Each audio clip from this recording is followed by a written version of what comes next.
చూద్దాం. నల్లగొండ జిల్లా Perepalli నోష్ pharma company పేలుడు ఘటనలో ఒకరు మృతి చెందారు. ప్రమాదంలో గాయపడిన కార్మికుడు బాలకృష్ణ ఆసుపత్రిలో చికిత్స పొందుతూ మృతి చెందారు. నోష్ ఫార్మా కంపెనీలోని బ్లాక్ 3లో రియాక్టర్ పేలింది. ప్రమాదంలో తీవ్రంగా గాయపడిన మరో 8 మందికి చికిత్స కొనసాగుతోంది.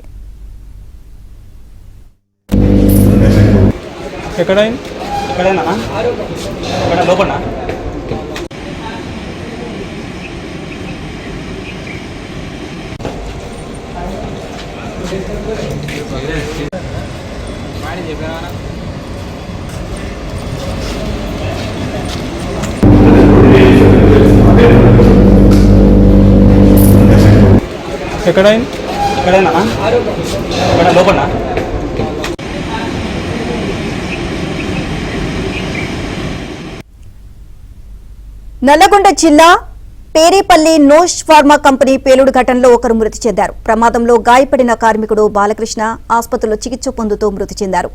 నోష్ ఫార్మా కంపెనీలోని బ్లాక్ 3లో రియాక్టర్ పేలింది. ప్రమాదంలో తీవ్రంగా గాయపడిన మరో 8 మందికి చికిత్స కొనసాగుతుంది. ఇదే అంశానికి సంబంధించి మరిన్ని అప్డేట్స్ మాకు స్పాండెంట్ రవిని అడిగి తెలుసుకుందాం.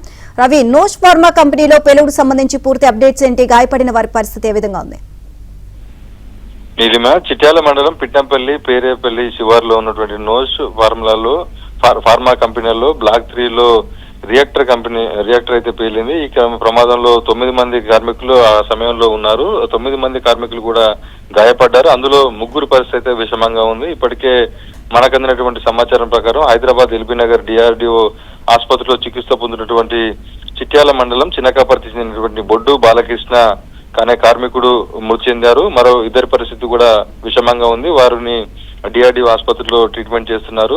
ఈ సంఘటనా స్థలాన్ని అయితే కలెక్టర్ చంద్రశేఖర్, ఎస్పీ శరత్చంద్ర పవార్లు కూడా పరిశీలించారు. ఘటనకు సంబంధించినటువంటి పూర్తి స్థాయి విచారణకైతే ఆదేశాలు జారీ చేశారు. ఇదే కంపెనీలో గత 20 రోజుల క్రితం కూడా ప్రమాదం సంభవించింది. ఆ కంపెనీకి సంబంధించినటువంటి ప్రమాదం ఘటనకు సంబంధించి విచారణ కొనసాగుతున్న క్రమంలోనే మరో బ్లాక్ లో ప్రమాదం జరిగిన నేపథ్యంలో పూర్తి స్థాయి విచారణ వచ్చేంత వరకు కూడా అన్ని బ్లాకుల్లో పనులు నిలిపివేయాలని చెప్పేసి ఆదేశాలు జారీ చేయడం జరిగింది. అయితే కార్మికులకు పూర్తి స్థాయిలో న్యాయం చేయాలని అక్కడ ఉన్నటువంటి సమీప గ్రామాల కార్మిక సంఘాల నాయకులు, సమీప గ్రామాల ప్రజలైతే ఆ కంపెనీ గేట్ ఏదైతే ఆందోళనకు దిగినటువంటి పరిస్థితిని మొత్తంగా మరో 2 పరిస్థితి విషమంగా ఉన్నట్టు తెలుస్తా ఉంది. 9 మంది కార్మికులు ఈ రోజు జరిగినటువంటి ఘటనలో గాయపడ్డారు. నీలిమ.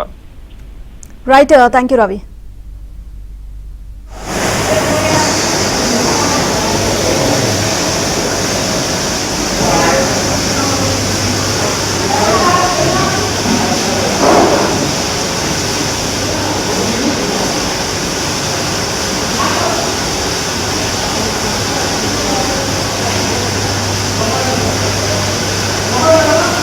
Yeah.